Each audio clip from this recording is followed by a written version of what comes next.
আসসালামু আলাইকুম। এইরকম একটি সুন্দর মুহূর্ত, সুন্দর মেঘলা আকাশ ও সুন্দর বাতাস সুরভিত করে ফেলে মনকে। এটি হচ্ছে গোপালগঞ্জ জেলার মকসুদপুর গ্যাড়াখোলায় অবস্থিত। আমি গত বছর যখন এখানে গিয়েছিলাম তখন ক্যামেরায় কিভাবে যেন এটা বন্দি করে রেখেছিলাম।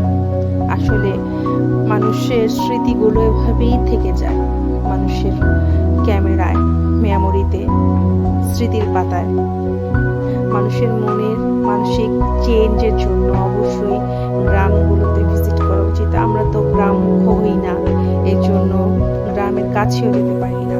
শহরের এই কোলাহল পরিবেশেই আমাদের কেন যেন ভালো লেগে গেছে।